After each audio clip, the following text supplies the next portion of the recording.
So Monday was my 41st birthday, and this helium-inflated stormtrooper showed up at my door, and I couldn't possibly pass up the opportunity to use him as both a prop and a metaphor for this week's direct message. One of the ideas which keeps popping up in the discussions we're having around here is that old political labels are becoming more and more meaningless by the day. The terms progressive and liberal have virtually nothing to do with each other anymore, and if you're a classical liberal, you're certainly not a leftist. Conservative and Republican don't have much to do with each other today, as Trump, a populist who doesn't focus on social issues like gay marriage and legalizing marijuana, is now the leader of the GOP. For these reasons, as well as the real-time crumbling of our mainstream media, the battle for freedom now is between the authoritarians and the libertarians. That is, the battle over the soul of America and the West in general is now about people who want the government to have more control over your life versus the people who want the government to have less control over your life. I think that by now you probably know that I fall solidly in the camp of the people who want the government to have less control over how you live. And that brings me to my friendly and trusty stormtrooper beside me. In the original 1977 Star Wars, the stormtroopers were the foot soldiers for the Galactic Republic, a massive, evil military regime who wanted to control every star system in the galaxy. This would qualify as authoritarian. The Empire and the stormtroopers were not keepers of the peace as the Emperor had promised, but authoritarian rulers who wanted to endlessly expand their power, hence their building of the Death Star to blow up any planet which didn't fall in line with their desires. Blowing up a planet is a pretty good way to get people to do what you want. Now, dare I talk about the prequels, but trust me, it works for this metaphor. 2002's Star Wars Episode II, Attack of the Clones, takes place about 20 years before the original Star Wars. In this film, the stormtroopers, at that time known as the Clone Troopers, were the good guys. They allied with the Jedi in defense of the Democratic Republic. Eventually, Chancellor Palpatine, who had consolidated power himself and secretly ordered the creation of the Clone Army, took control of the stormtroopers and the Senate and used democracy against itself, at the same time going from Chancellor to Emperor. In 2015's The Force Awakens, which takes place about 20 years after the original trilogy, the stormtroopers are again the bad guys, this time in the form of the soldiers for the authoritarian First Order, which has risen from the ashes of the Galactic Republic. One of the heroes of the story, Finn, is a stormtrooper gone rogue who suddenly realizes that he, as an individual, can chart his own destiny. He puts his collectivist past as a stormtrooper behind him, and he becomes one of the heroes of the story. The point of all of this is that it isn't this stormtrooper you should fear, it's the power which commands him. Any ideology can be used as a force for good or for evil, and that's why we should be reining in authoritarianism of any kind, even when it's your sort of authoritarianism in charge. This whole metaphor took place in a galaxy far, far away, but the lessons that it presents are ones we can use right here on Earth. Joining me to discuss authoritarianism versus libertarianism is author, professor, and podcaster Thaddeus Russell. Our friends at Learn Liberty have sent him our way, and to loosely quote Obi-Wan Kenobi, this is the episode you've been looking for.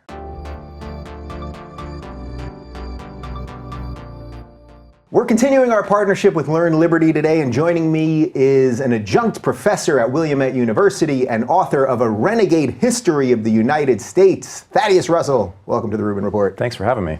Thaddeus Russell, that is a name. Sure is. Of a man who I feel knows what he's saying. You know what I mean? Like, there's some gravitas to your name. Do you feel that? First of all, my mother gets all the credit. You know, people sort of compliment me on my name all the time, and I say, hey, I had nothing to do with it. I wish I could take credit for it. But do you see that as the person Sure. that has that, like, just Thaddeus I think it's unfortunate because, you know, then I have to be good. Yeah. I have to sort of say things that make sense, and it's a lot of pressure for me. Yeah. Which well, you just put on me. Thanks a lot. I just put an extra dose of pressure. There you go. And now for an hour, you're going to have to make perfect sense. Oh, man. Because you know about this. This is the internet, podcast. Perfect sense coming up. Video, people are going to judge every word that comes out of your mouth. Yeah, I've noticed that. Yeah, but I'm looking forward to this because we're going to talk about postmodernism. I think you have a slightly different take than some of my previous guests. You have an interesting history, so let's just dive into it. Okay. You grew up in a Marxist household in Berkeley, California.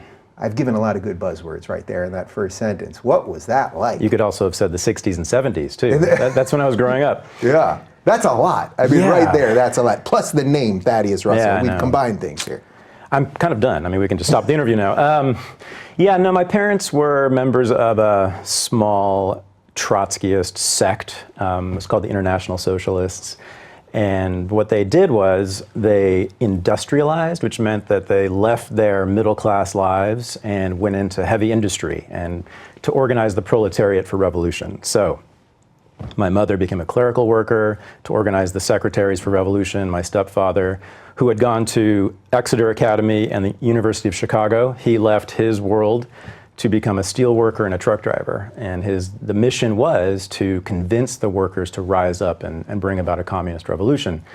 So that was unsuccessful. Yeah. Do you know what caused them to do it? Was it just that generally what was happening around then with the war and everything else? It's hard, it's hard to explain why people come to particular ideologies, but they chose Berkeley in the 60s, they moved there and fell in with this hardcore group, and that was their lives. And so that was my life when I was growing up, and we had meetings in our house, and the comrades were sitting downstairs and talking about stuff. I had no idea what they were talking about. I learned later. Right. But it was heavy Marxist theory, and which union shop should we infiltrate, and which factory should we organize, and then there were visitors to our house. There were Black Panthers. We lived about 3 blocks from the Black Panthers national headquarters, which was actually in Berkeley, not in Oakland. Mm-hmm. And they were around, and sort of hippies were around, and members of the IRA came and gave speeches and stuff like that. So, and my mother, one of the interesting things is that my mother was the dominant figure in my family. She was the heavy-duty intellectual, actually.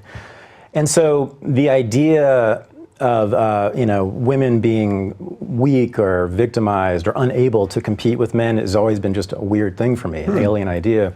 Because she was always the dominant force, and I always looked up to her and tried to model myself after her. Yeah. So were you, once you became of age and started thinking about these ideas, did you immediately jive with these ideas? Did you have pushback or? Yeah, I mean, so I will say this, my parents, as I recall, did not try to indoctrinate me directly, but you can't help it, right? I mean, if you're raised in a church family, you're gonna think that that's the truth and correct and the way to be.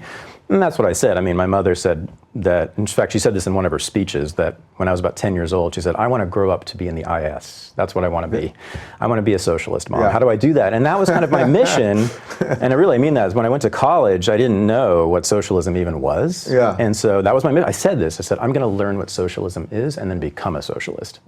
And that's sort of what I did for a while. But that wore off. Yeah. So you write a lot and you talk about the outsiders, really, the rebels. Mm-hmm. I mean, the people, the drunks, the fringes of society, the people that were probably at a lot of these meetings. Mm-hmm. Now, you don't... No, not the people that were at these meetings. That's a misconception about my work. Right. So it's okay. But please clean it up. Yeah, the people, well, okay, let me tell you how I got there first. So I ended up going to Antioch College in Ohio, which is this ultra left college run by hippies and anarchists, basically, and punk rockers. And in fact, I think that's Evergreen State. I was just going to say, no, I mean this. We used to compete with Evergreen for being the most politically correct, the most left-wing college in the country. And we always thought, oh, they don't know what they're doing. We are the true radical college. And wow, that's hilarious. I think we were the champions. And I have a lot of stories I could tell you about the insanity at Antioch College, which is kind of one of the reasons I started to think twice about this politics and this culture. And well, can you give me one example? Let's just dive into that for a second, because that'll frame this interestingly. Let me give you 2. Yeah. One is just sort of tragic and disgusting, and the other's more comical. The tragic and disgusting one was there were 2 kids at Antioch in my 3rd year who had an anti-Christian art exhibit. And so they had crosses on the wall, and they had a fire in a barrel in the middle of the room. And at one point, they took one of the crosses down and threw it in the barrel, right? Everyone there understood this was an anti-Christian statement. Yeah. Oh no, this was racism. This was the Ku Klux Klan. Those kids got expelled. Wow. Because it was widely perceived to be an act of, racist violence, and they had to leave the college. And I was the editor of the newspaper at the time, and I said, and this was kind of a turning point for me, I said, what are you talking about? This is insane. It really had this witch hunt feel on campus.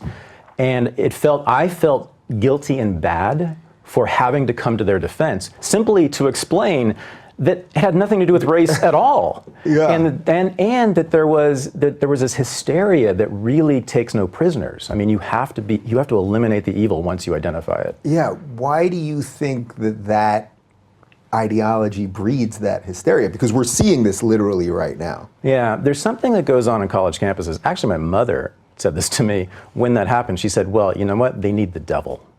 They need to have a devil. Yeah. As soon as you step on campus, you start reading about the history of oppression. And, I think a lot of that's correct in many ways. There's a lot of bad things that have happened in this country and elsewhere. And then you look around and you're an affluent, very privileged person in this world. You're in the top 1% or more. Every college student basically is that, especially at Antioch. So there is no devil. There is no Bull Connor. There's no one like that around here. So you have to find one. And so what we did was we kind of focused on the administrators, the president, and his evil administrators. We just assumed. Right. They inherently have to be evil. We assumed they were evil, and they were out to get us, and so we had to get them. And so one day, one night, two kids broke into the president's office and took a shit on his desk.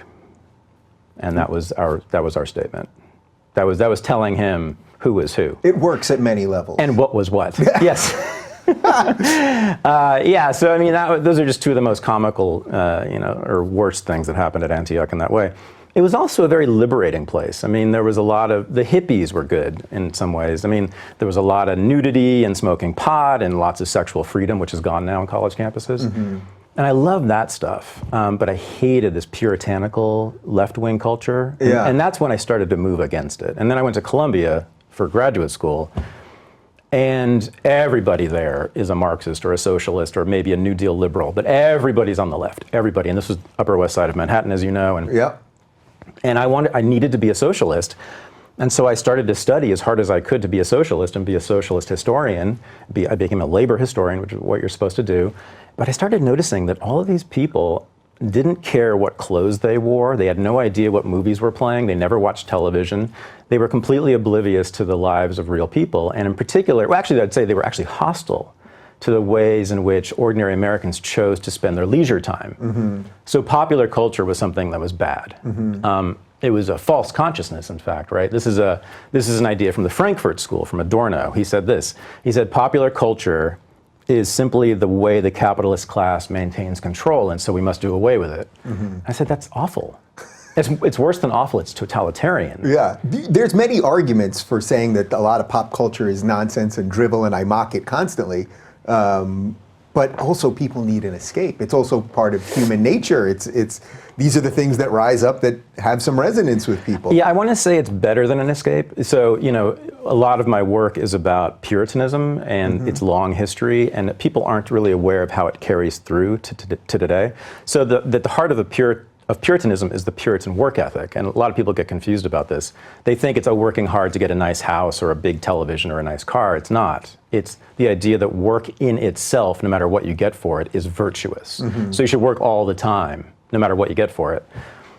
So popular culture in this country, since it started in the early 19th century, has always been not just an escape from that, it's been in a way a repudiation of that, because the Puritans and their descendants, the Victorians in the 19th century, said all these things are terrible. At that time, it was dime novels, which were the first novels, It was going to the Nickelodeons, it was gambling, it was going to the horse races, sports, all that stuff. They said, we can't do that. That's evil, that's Satan's work. We must avoid that. We must work all the time and raise our families, and that's it. So popular culture for me has essentially been a repudiation of the Puritan work ethic. It's always been this counter force against that in our culture, and there's this constant fight between the two. So you'll see, like in politicians, you won't find a president or a senator until Donald Trump, actually, who hasn't criticized popular culture in some way, right? Because they have to be the models of the sort of puritanical, repressive, good American. God, there's a lot there. I know. Sorry. All right. No, that's great. So is there, when you're discussing this, it sounds like there's a religious connotation there.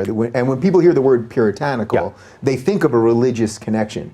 But in and of itself, there isn't really a religious connection, right? There's the ideas of a religious authority or something like that, but it's not religious per se. It's not necessarily religious. Right. And so another argument I make, and I think this might resonate with you, is that modern day progressivism and left politics generally is secular religion. It's really secular Christianity. So in particular, I mean, I think you see a lot of Puritanism in left-wing politics, and that's been true for a long, long time. There's actually a couple of very good books about showing that left-wing intellectuals for the last 100 years have been uniformly hostile to popular culture. That until very recently, these sort of hipster communists in Brooklyn who talk about pop culture, until them... Who all wear the same glasses and have the same facial hair. They pretend, they do, and I've had arguments with them, they pretend that Lenin loved the movies. No, I mean, that Marx, Lenin, Trotsky, all of them, you name it, and all the intellectuals in the universities who are on the left have all, like Adorno, have all hated pop culture and seen it as false consciousness because, and I said this once to a professor at Columbia, a very prestigious feminist gender studies professor once, I said, why do you hate the fact that so many women just like to go shopping or like to go to the movies? And she said, because I think they have better things to do with their time.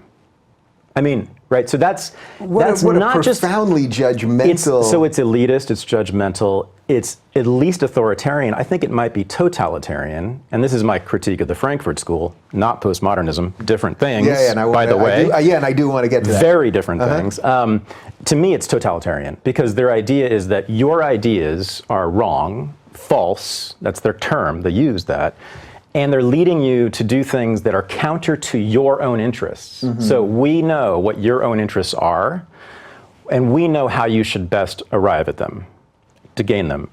So we're going to tell you what music to listen to, what movies to go see, probably no movies, but what you should do with your life, your time, right? It's actually totalitarian, which is why that crew, the people who followed the Frankfurt School in the 50s and 60s, the left-wing movements that they became very attracted to during that time were Maoism, was third world communism, because that's what Maoism looked like. It was this idea that we must rid ourselves of our bad ideas before the revolution can happen. It's fundamentally totalitarian. It's about the total person. Yeah. All right. So let's back up. Let's back up to a couple of things. I think we're going to be bouncing around a lot here. So I love this concept of what you said, that Trump was the first one to reject this, because during the election, I think a lot of people noticed, and I think what people partly didn't like about Hillary was that, you know, she's on stage with Katy Perry, then Madonna's doing a thing the day before. Like, just this absolute connection between pop culture and politics that started feeling gross. It started feeling like the powers that be between entertainment and politics were so in bed together. They all hated Trump, and I think that then boosted his support. Do you think that's a fair estimation? Yeah. And do you think that was a calculated move by him, or was it just he had been pinned into a corner because none of those people would back him except a few of the deplorable rejects like Ted Nugent and Scott Baio? Yeah, I mean, I guess I don't have the same critique of that you do. I have no problem with what you said, but I take a different line on it. I mean, to me, Katy Perry and Madonna being front people for Hillary is a contradiction, because Hillary represents second wave feminism, which was, read Betty Friedan if you don't agree with me, I mean, if you don't believe me, was a rejection of the objectification of women in all forms, right? So that any showing of skin, any sexualization of women was bad and needed to be left behind. Friedan said in her book, The Feminine Mystique, that women should become leaders of corporations, leaders of government, and that's it. And she has several chapters in that book that are rejections of sex in particular. And also she attacks gay men for being eternal boys who are obsessed with sex and for seducing housewives into being obsessed with sex. This was Friedan's whole thing. She thought that women were themselves too interested in sex, and what they should be interested in was work. Puritanism, here you are, right? And so Hillary Clinton is the apotheosis of that, isn't she? Right? Because she wears the business suits. Yep. She is ultra rational. She is ultra disciplined. Her husband gets sex elsewhere. I mean, he does the bad stuff. Yeah.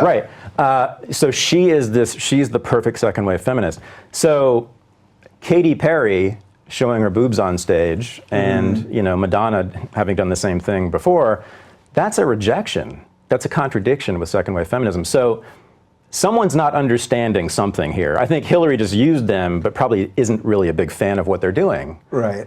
So, there's a contradiction there that needs to be resolved. Yeah. Do you think, though, that contradiction, like, I think people see that, even if they don't understand the full history of it or the full philosophical underpinnings, I think people kind of see that. And I think that possibly did drive more people to Trump. Do you think that makes sense?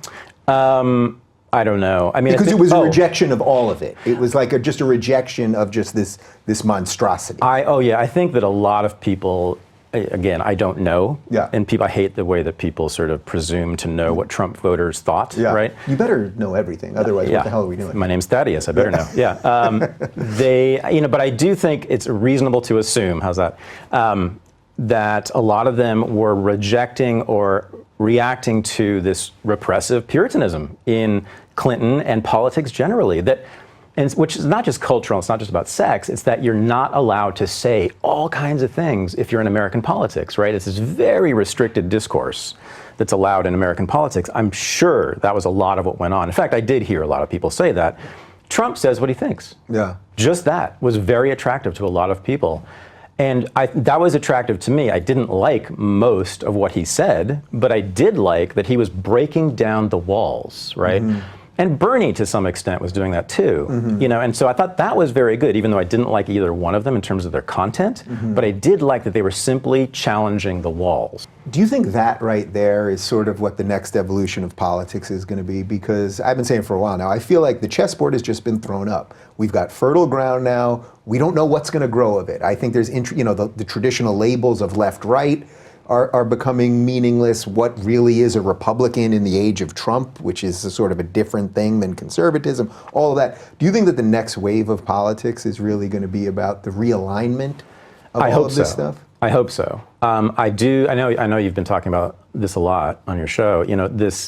This split between authoritarianism and whatever you want to call it, libertarianism, small L, broadly conceived, right? Right. That's what I hope. Do we need a better word for that? Because I do believe that's what it is, that it's authoritarianism versus libertarianism. But I think when you say libertarianism, people think of it as some sort of offshoot, strange political party. Is there a better phrase there? Yeah, I mean, so for instance, I have many differences with libertarians, so people often lump me in with them. But ask a libertarian. I mean, ask like a hardcore libertarian about Thaddeus Russell. They'll tell you, oh, he's not a libertarian. I have many differences with them, although in some things I very much agree. But their hostility to or opposition to the state and state power, I'm completely with them on that. I think markets are very responsive to consumers' needs, and I think they advance humanity in many, many ways. I don't think they're perfect. I don't think capitalism is perfect, and that's one of their problems. But anyway, I do think that general idea, that basic idea that we should be free from control by others, those in authority, in particular those with state power, which is the monopoly on violence, right? Is a good thing. So I love that about them, and I love that about this sort of new formation I see happening, and you're a part of that, and some of your guests are a part of that, versus Democrats and Republicans who do want to control us, right? Liberals and conservatives who do want to control us in various ways. I would like to see a new realignment around that. I would like to see us talk about politics in those terms, because right and left, I think you're right, no longer make much sense unless you're very specific about what you mean by them. Right. So we've talked a little bit more about the left so far, and you know my feelings. Yeah. I'm trying, as a liberal, I'm trying to clean up what the left is, and at this point, I don't think that being a liberal and being on the left are even compatible, unfortunately. But let's talk about the right a little bit. Right. What is right authoritarianism right now? Right-wing authoritarianism is sort of what we know. I mean, it's using the state to control people's personal lives. And so, they don't want women to be able to choose abortions. They don't want us to, actually, they're very concerned about popular culture, so they want to control what we watch and listen to. They don't like a lot of Hollywood. They don't like a lot of what happens in the music industry.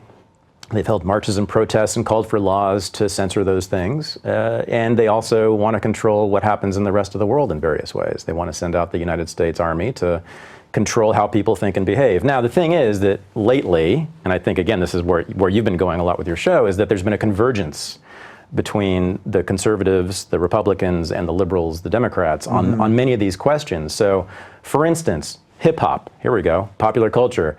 If you look at the reaction to hip-hop over the last 20 years, the negative reactions, the calls to censor it, it was Tipper Gore, it was a lot of feminists, and it was Christian conservatives joining together. Al Sharpton was another one who held marches against hip hop, you know, calling for music companies to shut down these artists and censor the lyrics. So there's a lot of convergence around this authoritarianism. Yeah. So where does Trump fit into that? Yeah. Because he doesn't care about video game violence or words that are in rap songs or even abortion. I don't think he particularly cares about, certainly not about gay marriage. So those things that are thought of as right authoritarianism, all these people that are marching with #resist, are they sort of missing the boat on who they should be attacking on this? It would have been a great thing if he had had more than 2 or 3 people in the world who agreed with him. We're in Washington, D.C. on these things, right? So unfortunately, he brought just his tiny little crew to Washington and had to fill all these posts, you know, all these jobs. And the only people available, unfortunately, were Christian conservatives and generals, right? And so what we have is, and Mike Pence, right? So Mike Pence comes from the Christian conservative wing, and they've gotten their, you know, their hold on him. Sessions, I think, is another one, right? Who actually thinks that marijuana is dangerous to people. I mean, it's phenomenal. The guy is an absolute Neanderthal on this stuff. I do think that he's not going to be successful because I think that war has been won by us, you know. But it's unfortunate that Trump, I think he feels beholden to them. He can't hold any power without the Christian conservative base, and so he's not being really forceful in his championing of popular culture, which he comes right out of. Right. You know, I mean, look at who he is. He's the zenith of it. Yeah, right? And his wife is a model, and you know, all the rest of it. I mean, so Trump, and that's one of the reasons I think that he makes people crazy. In fact, I actually think that's the main reason he makes both sides, liberals and conservatives, absolutely lose their stuff, which is that he breaks those rules, cultural rules. So if you look at Puritanism, right? What I was talking about, the work ethic. What does Donald Trump do? He got a bunch of money from his dad, and he kind of lives large on his private jets. Everything is covered in gold. And who does that other than Donald Trump? Rappers. Yeah. If you think about this, right? He does a lot of the stuff that, you know, the bad black people have done. They celebrate their bodies, and they don't care about, you know, conventional rules and norms and bourgeois morality and all that stuff. And you know, he's not shy about talking about sex. That's also something you can't do. That's an absolute taboo. He breaks all those cultural rules. I actually think that's why they go crazy about Donald Trump, in a bad way.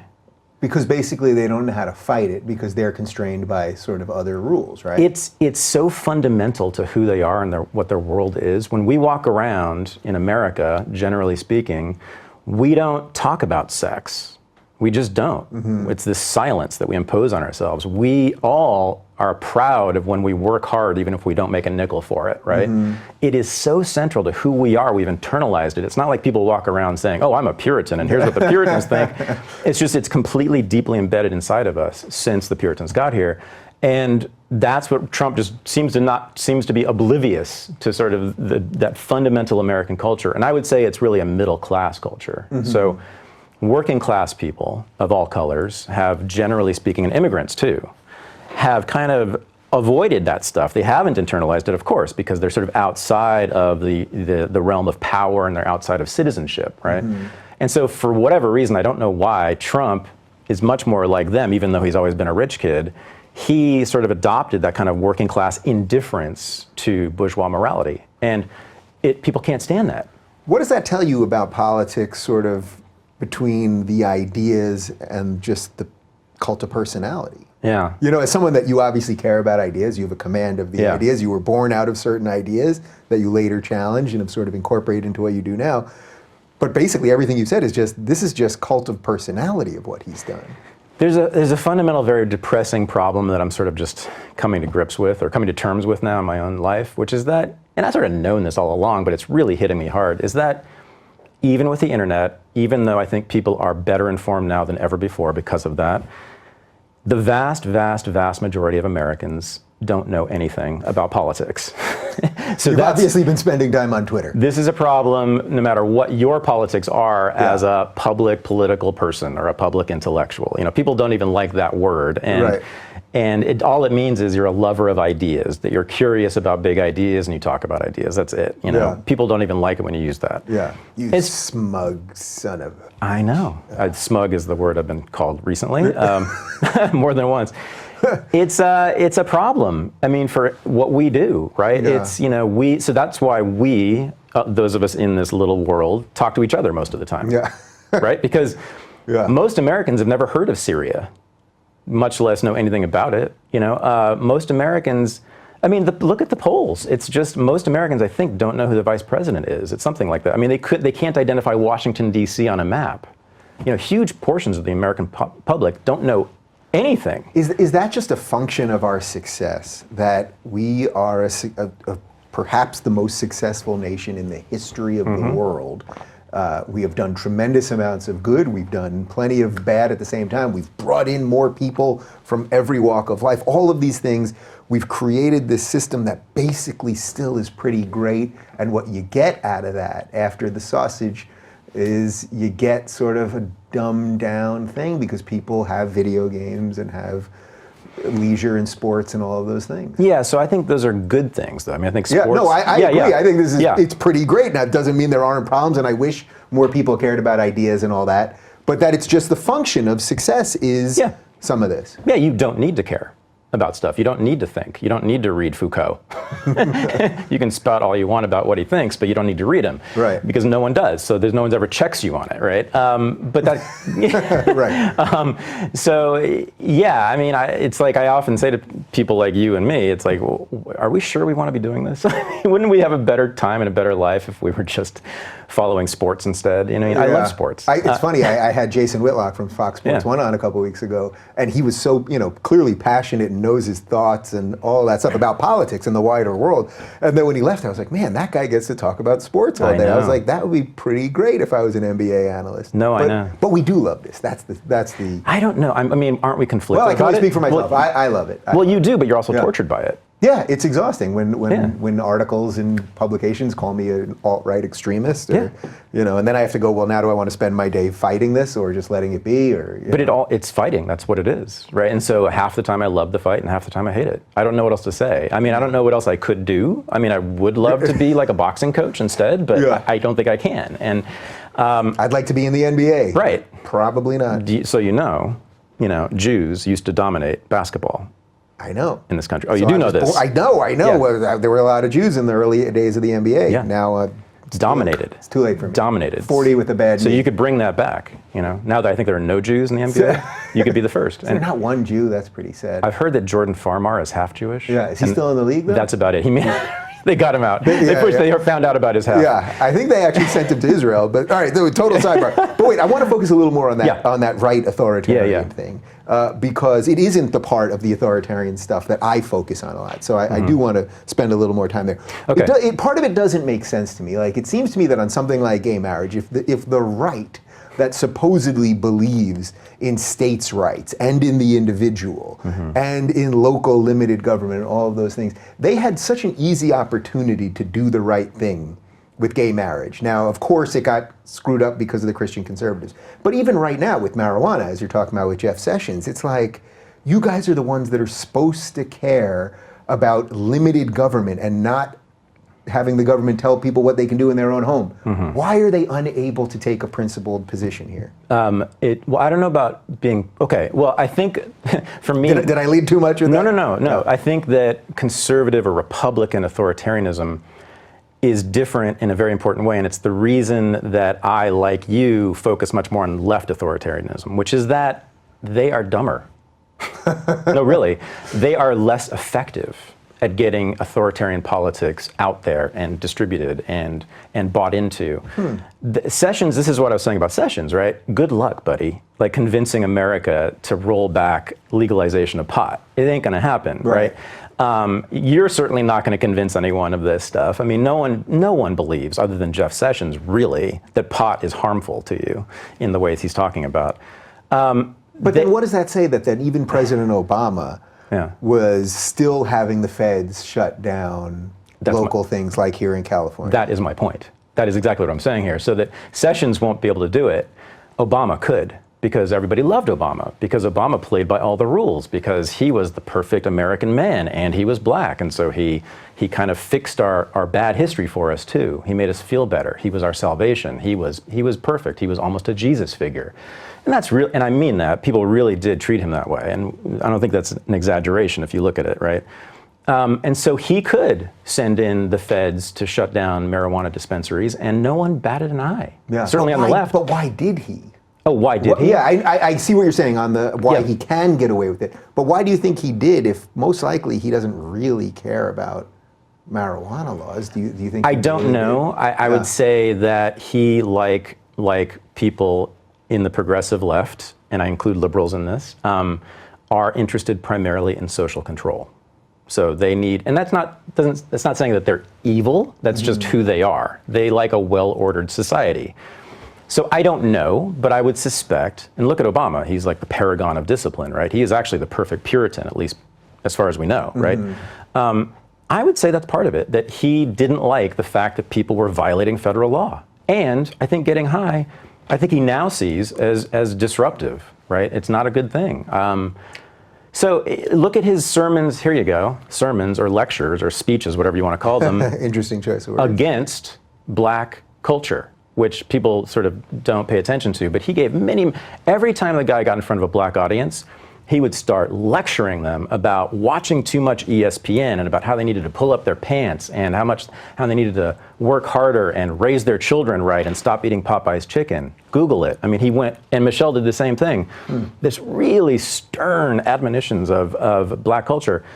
So I think that's all of a piece. I think that's probably plays into why he did go after the dispensaries. Yeah. God, there's a lot there. So where we started before we went on this 20-minute roundabout was I was mentioning the outcasts, sort of the drunks and all those people, and then I said it was sort of like some of the people that were in your house growing up, and you were making a distinction that those are not the same thing. So let's go back to that. That was good. I had it there. I knew we were going to get there. That was very good. Yeah. So the communists in my house growing up were puritanical. Because, as I said earlier, communists and socialists have always been puritanical. Again, lots of literature has been written on this. This is not just me talking. Lenin and Marx were opposed. Lenin and Trotsky were opposed to homosexuality, not because homosexuality was sort of bad in itself, but because it was decadent. So decadence was the problem for communists throughout the 20th century. They thought, like Adorno did later, that it was this thing that was leading the working class, the decadence, popular culture, consumerism, was leading the working class astray. What the working class should be doing instead was organizing themselves for revolution. Now here's what they understood, and this is why it's all logical. They understood that when you control or manage a whole society, which is what they wanted everyone to do, that requires tremendous discipline. You can't be going to the movies if you're going to be managing the economy. Right? And so that's what they said. I mean, this was their argument. We need to instill this perfect proletarian discipline, was the phrase, in the Soviet Union and elsewhere. And so my parents' comrades came out of that tradition. They were Trotskyists, they came out of that, and they understood that. So they may have watched some television, but they thought at best it was just an escape, right? And what we really need to be doing is studying GDP figures.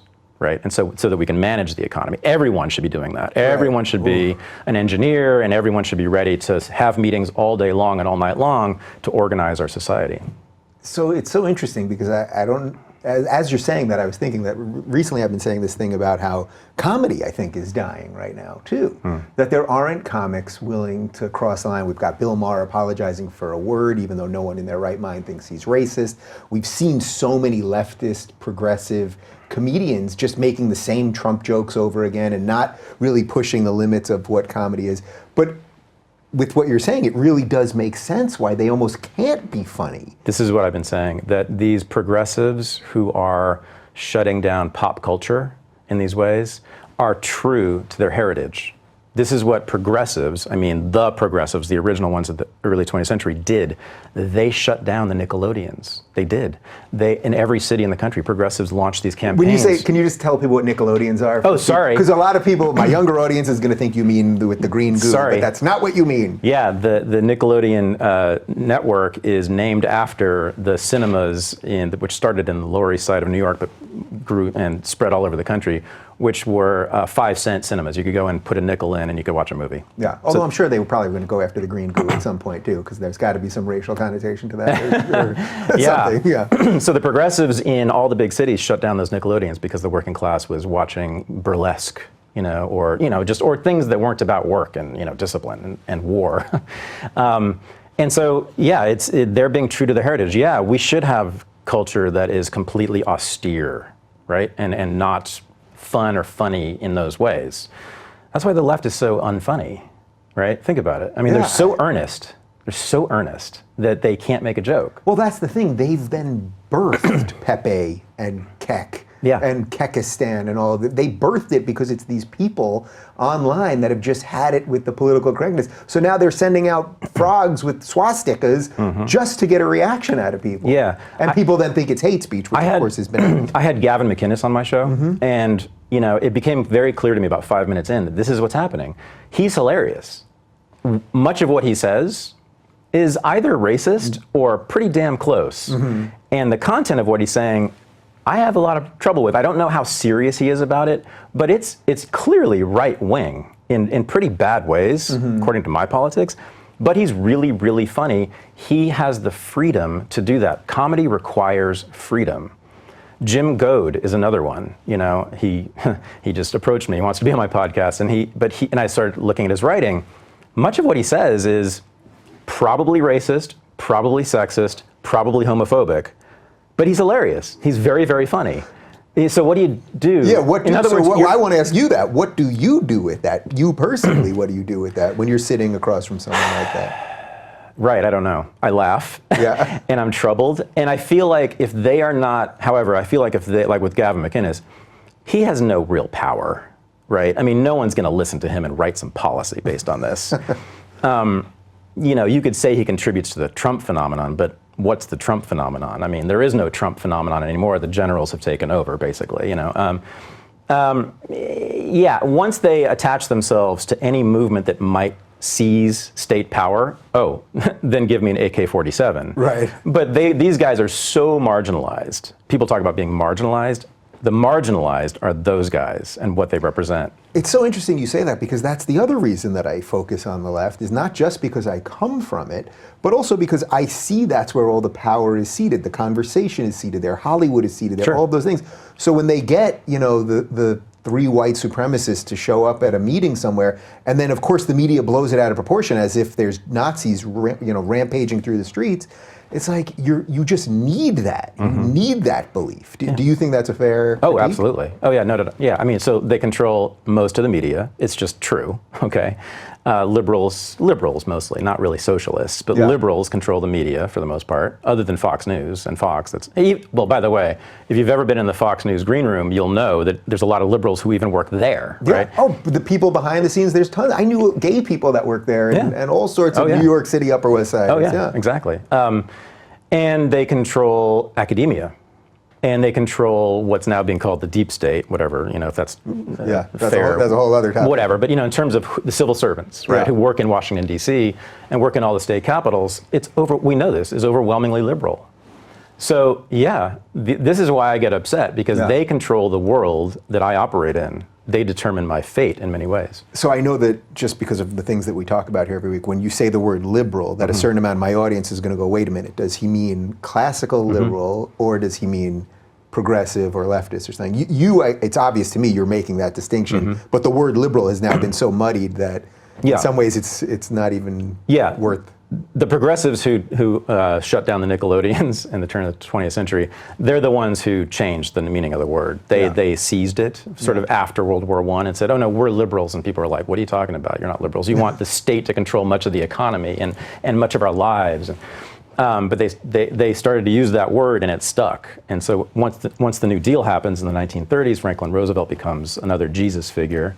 and he calls himself liberal, and people call his movement liberal, then that was it. That was the moment, the turning point. No, this is all, of course, a repudiation of classical liberalism, which is about the individual, having some autonomy, or at least freedom from the state and its power. Do you think that people like us can win that word back? That's what I've been thinking about a lot lately. Like, I like making this argument for liberalism versus the left. I just don't think it's a liberal movement anymore. Okay. And I know that I've brought a lot of people to it and have many allies that are doing similar work, you included.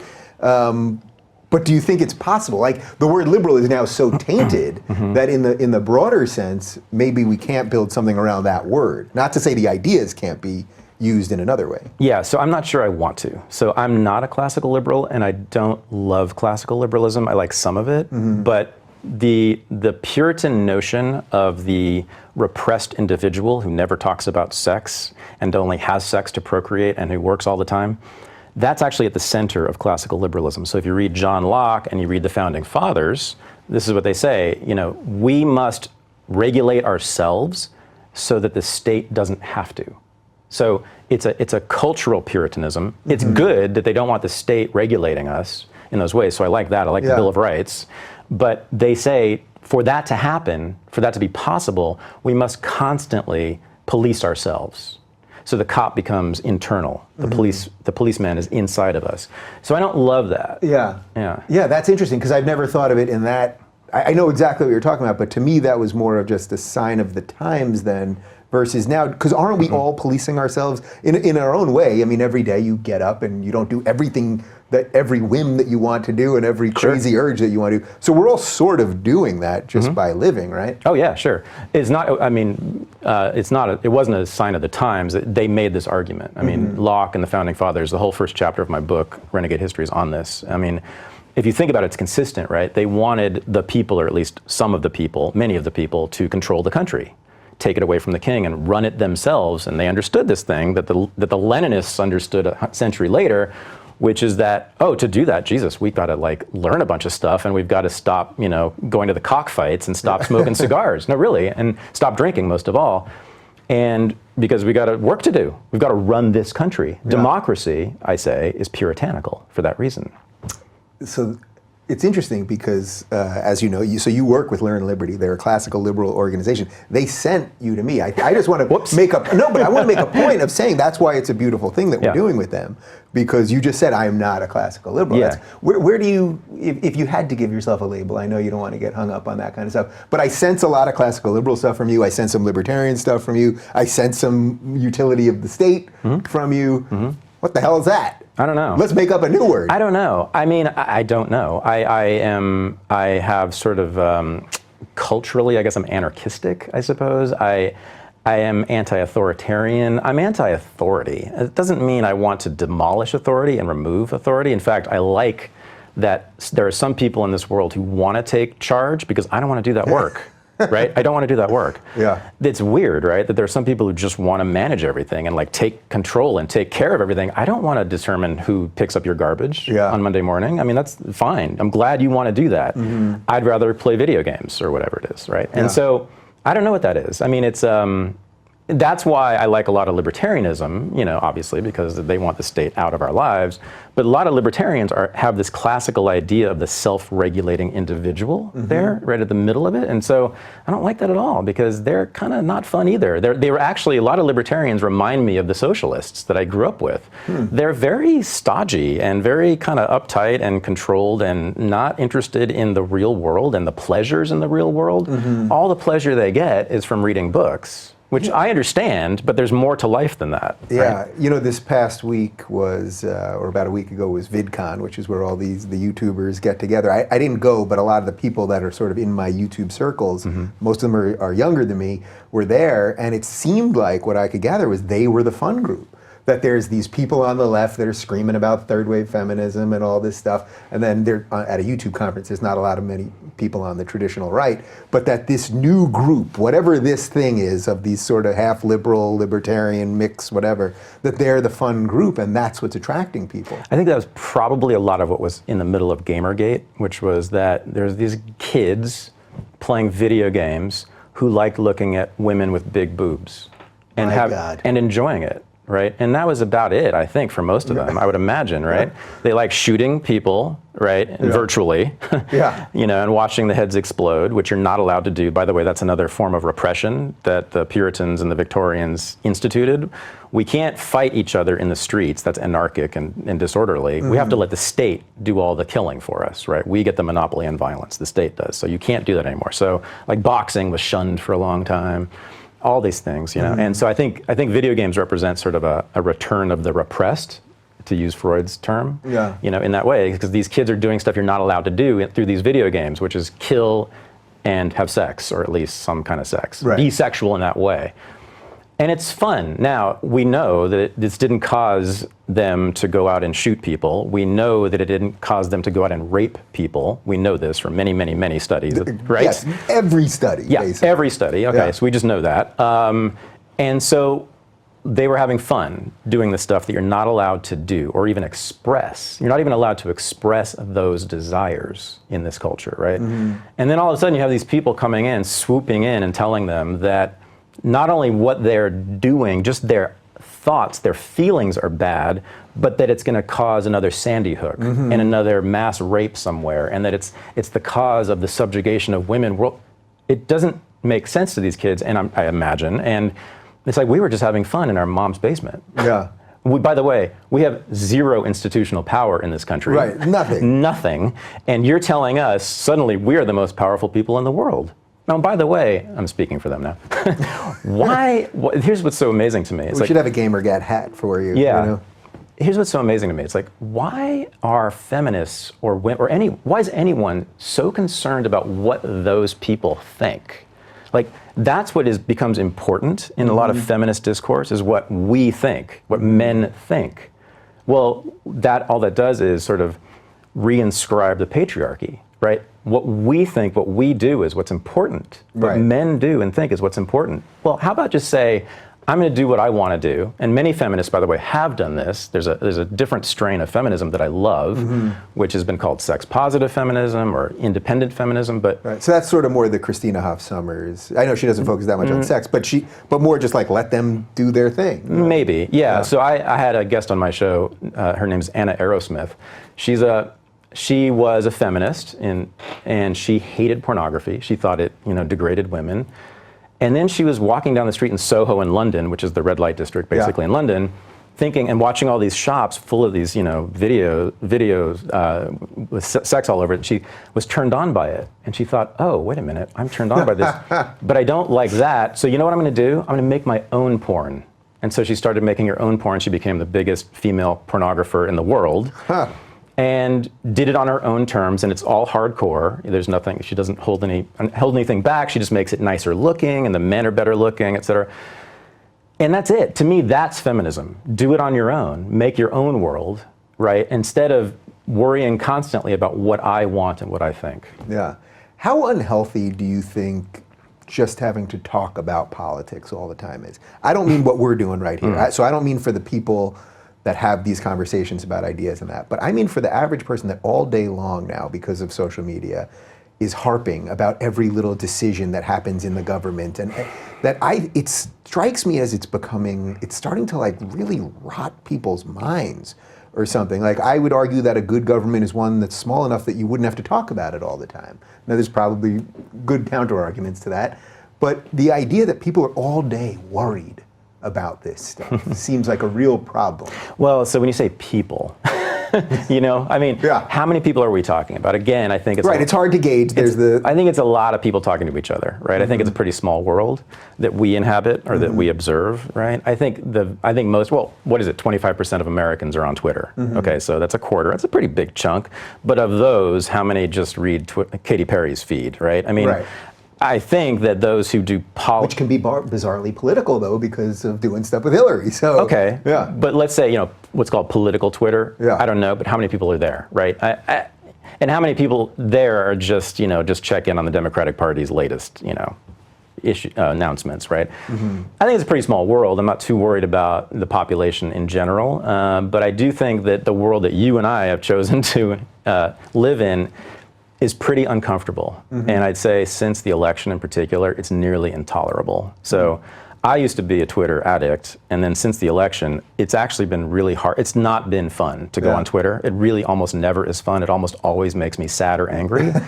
And so I watch it less, you know, and I don't know. I think that may be the next phase we're going to go through, that Twitter will become something else, or there will be alternatives to it, and, you know, it's just people talking. The thing is to just keep going and not, you know, it's hard, but to not let the eggs with the 5 followers get to you. They get to me, but we just have to keep going if we want to do this. Yeah.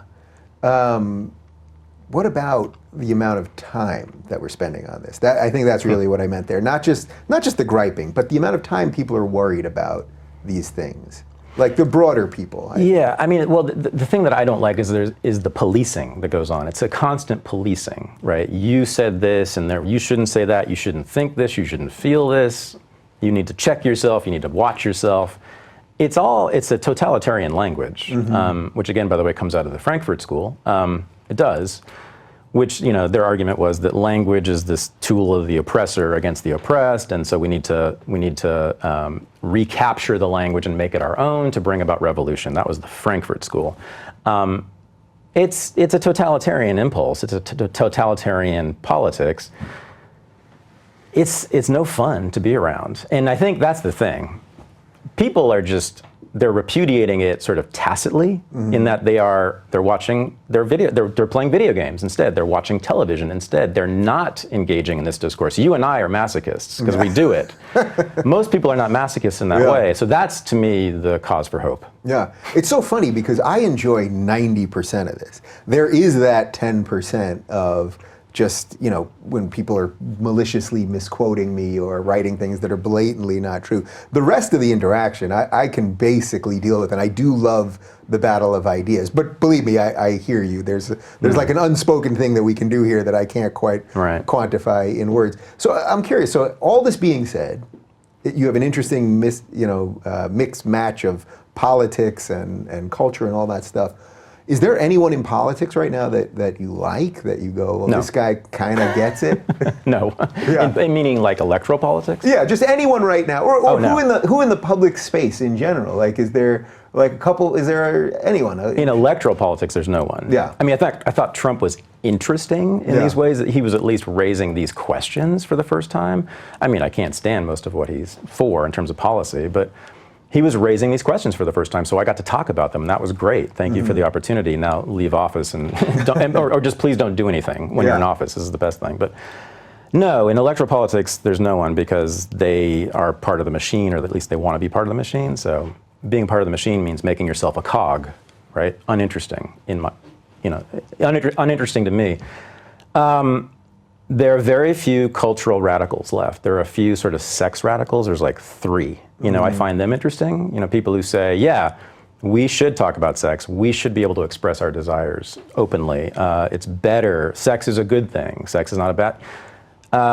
They almost don't exist. The 60s had that. The New Left and the counterculture had some people there who were quite interesting in that way, but they're gone, and it's very sad. Yeah, it's interesting. There's this writer, I forget what he writes for even, but I don't know if you saw this thing where he took a screen capture of his screen, and one of his tabs had hentai porn on it, which I guess it's like octopus porn, or I don't know, some cartoon porn. But he's a lefty, so all these people on this alt-right, you know, anything goes over here. They were all attacking him, and I was like, do you guys not see the irony in what you're doing here? Like, it wasn't illegal what he was doing. It was some odd thing, you know? Well, I mean... But I thought you guys are the free being, you know, alt-righties. I mean, a lot of the left, I would imagine, would attack him too. I mean, they have in the past, right? 'Cause that's the objectification of women, so we can't have that. Right. Yeah, no, it's not fun. But, so in terms of... Yeah, no, I guess it's sort of my mission to kind of bring back that kind of, and it is left wing. Here's part of my politics too. It's like that sort of left cultural radicalism back into political discourse, which it just doesn't exist really. So when you say left cultural radicalism, you actually do mean freedom in that context. It doesn't sound like something that's of the modern left now, but that's what you're talking. You're talking about real great art. You're talking about great comedy. All of those things. Yeah. Right? I'm talking about Lenny Bruce and Richard Pryor. Right. You talked about stand-up comics. Those are my heroes. Those are my original heroes. Richard Pryor is my original hero Because he did that. He said what you're not supposed to say. He said what you're not supposed to say. That's what great comedy is. That's what makes us laugh. And that's what makes them so brilliant, you know? And yeah, I don't know if that's lost, but it's certainly being challenged. Oh, it's just being squeezed. Lenny Bruce went to prison for that, okay? And so do we want to return to that? Do we want to put comedians in jail for saying things you're not supposed to say? Not doing things you're not supposed to do, saying things you're not supposed to think, giving voice to the taboo, giving voice to the forbidden. That's what they do. Shouldn't we have that? Imagine what would be happening if George Carlin, who would be 80 years old right now, was still trying to go to college campuses. They'd be screaming about this old white man who's saying all of these things. This is a massive problem. That's why, by the way, I was so dispirited, I guess, by Bill Maher's apology, because everyone knows he's not racist. So I'm not saying that I'm going to sit here and want to use that word if it bothers people. Of course, speech has consequences, I understand that. But the apology struck me as, man, a comedian who's been the hero of the left has to now bow to them. This strikes me as a major problem. Okay, are you ready to get into more trouble, Dave? Let's go. Okay, so nigger is arguably the most important word in American history. If we don't use that word, we're not serious about understanding American history. We're not serious about understanding this culture. You can be an anti-racist or a racist or anything, but if you don't talk about that word and use that word the way it's been used in history, not to hurt people, not as an epithet, but to simply refer to it, right? If we can't do that, we're not grown-ups here. We're not being serious about ideas, about history, about our culture, about America. We can't understand it. And that's really what it is. It's avoiding these ideas rather than hitting them head on. People talk about slavery as if they know anything. They don't know anything about slavery. They just know that it was wrong and there was whippings all day long and it was nothing but rape and torture. Having never read a thing about the history of slavery, it's the same thing, right? It's when you moralize, right, about ideas, that is anti-intellectual. That is saying, oh, this thing is outside the realm of discourse. This is outside the realm of inquiry. It's anti-intellectual and it's lazy. And I would say it leads to things that are worse. It leads to things like Donald Trump.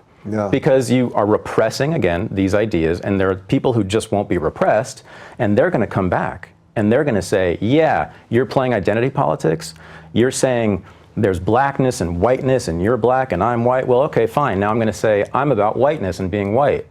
So that's the problem there. I mean, it's a very bad thing to avoid. We have to use these words. Yeah, it's so interesting because I've heard people make that argument. I saw my friend Michael Shermer make that argument about that you're just creating an identity politics of white people. And I saw him get into a fight with some leftist professor on Twitter. And by the way, I offered her an opportunity to come here and defend her ideas. She declined.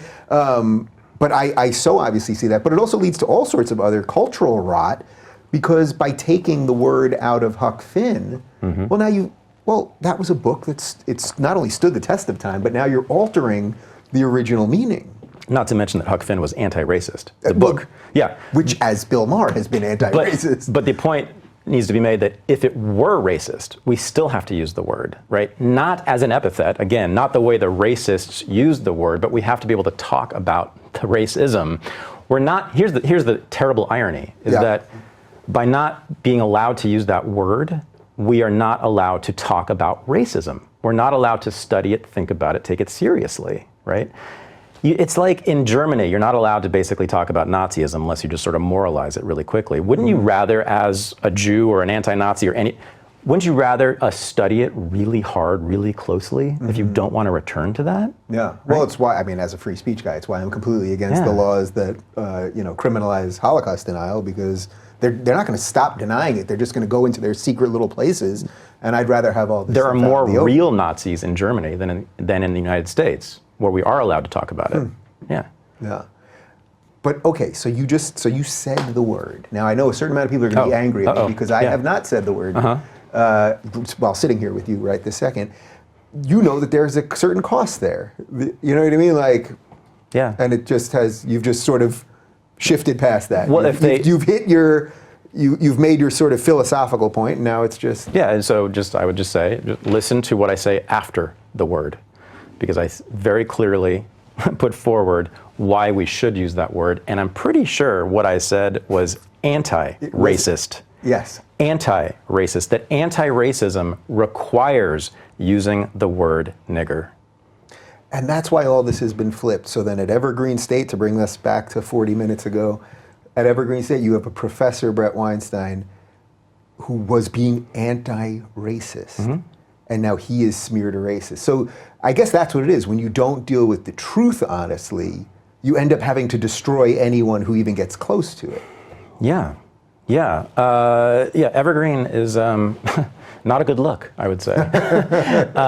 It's, I don't know if you want to go into this too much, but there's a lot that's not said about what causes this craziness on campuses, which is that, there's a monopoly that no one talks about. No one's even aware of this. In fact, I wasn't even aware of it until recently. The Department of Education in the federal government authorizes accreditation agencies. Accreditation agencies accredit colleges and universities, and they have all these rules. It's not, you can't just become a college. You have to have all these things in place for them to accredit you. Without accreditation, the world doesn't take you seriously. Employers don't take you seriously, right? The credentialing is crucial to this, okay? It's the federal government at the head of this whole thing, of this monopoly that they have, right? Then on top of that, there's another monopoly within it, which is tenure, the tenure system, right? So after 7 years, if you're lucky and you're good and you follow the rules and you say the right things, you get tenure and you're there forever. Now, who do you think you're gonna hire once you have tenure? Someone who's contrary to your ideas, or someone who might agree with you? Someone who makes you look good, or someone who challenges you? Hence, we have this uniformity of opinion in academia, which is supported, defended, bolstered by this federal government state-enforced monopoly. No one knows this. That's what's going on here. Third thing, last thing, you add to this system of affirmative action, okay, which brings people onto campus who, according to the rules of affirmative action, have less training in academic work than other kids. So when they get there, of course, it's going to be more difficult for them to do the academic work. Also, it has been stated, the purpose of diversity and affirmative action is to have these people represent their race, right? And so imagine how crazy that would make you feel in a classroom when you're like one black kid or one whatever kid or two black kids out of 30, and everybody knows why you're there. And you're supposed to represent your race, and people are wondering, assuming that you don't have the credentials that they do. That would make me crazy too. And so almost everything that's been said in the race discourse on campuses over the last 3 years has been, to me, fraudulent or hysterical, and much of it has been totalitarian, by the way. But I think there is something at the bottom of it that's legitimate. There's a legitimate grievance that African American students have on colleges that's not addressed. The tools they have to talk about this are only Martin Luther King and Rosa Parks and Malcolm X and Bull Connor and oppression and slavery. So that's the way they talk about it, and that's unfortunate, and that's the fault of their professors. We need to give them language to be able to talk about what's really going on, which is not good. It's not fun for them. Yeah. It's hard. I absolutely get that it could feel oppressive. Really, that word is the word I would use if I were them. But it's not the oppression they're talking about. There is no physical threat to them. There never has been. Right. It's this that's feeling so interesting because I referenced my interview with Jason Whitlock earlier, but he said something to that effect, that basically the oppression is different now. And you have to then change tactics. You can't be fighting the way that, say, a Jesse Jackson or a Al Sharpton is, using the language of the old thing when there's a whole different system in play right now, where you could get more natural allies. Yeah, and I'm only talking about academia. Yeah. Okay, I'm not talking about being a 19-year-old in Ferguson, Missouri. That's a different ballgame entirely. I'm talking about academia. I know that world very well. Those are the rules of the world, and that's what happens to these black kids. They're plucked out of these neighborhoods, put in these classrooms, and said, "Oh, go ahead, represent your race. We're going to pay you to do that." Well, that's going to make you crazy. So that's it's what I call liberal or racial liberalism. It's this idea of the representative race, and the idea that we will give them the chance to prove themselves that they can be just like us.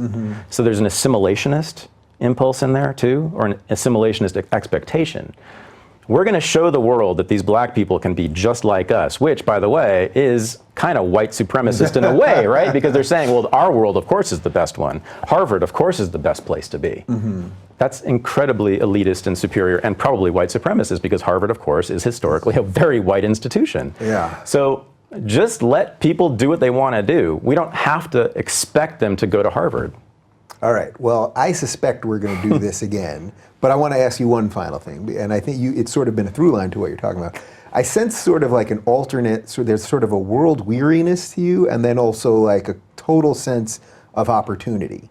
Do you think these things are in like 50-50 with you? Because I have a lot of that too. I am definitely I worry about the state of the world, what is going to happen to the Western world and society and all these trends that I talk about that I think are so dangerous. And yet I could never do this if I didn't have optimism and care about the ideas. So I sense that constantly in battle. Where are your percentages? Where do you get all that to get out of bed and do what you do? So people are wealthier than ever before. There is less poverty in the world than ever before. And so I'm very optimistic about that going forward. I constantly worry about war. I do. I mean, World War II was not that long ago. Vietnam wasn't that long ago. Millions of people died in that war. That could happen literally at any minute. Thinking about the Middle East and these new coalitions that are forming right now. We have the Sunni side with the Saudis and the US and Israel against the Shia side with Iran and Syria and Russia.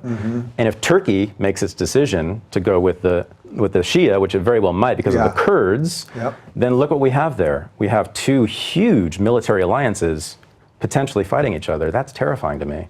So I'm always worried about war. I always will be, so long as there are militaries, and there probably will be. So I'm split. I don't know what to say. You know what? I'm okay with ending a show on I don't know what to say. That's the difference between this show and most other shows. As long as you're okay ending that way. Very okay. All right, very good. Well, for more on Thaddeus, check him out on the Twitter, although he's not on the Twitter that much, but he'll jump on for you. It's at Thaddeus Russell, and thanks for watching. We'll do it again next week.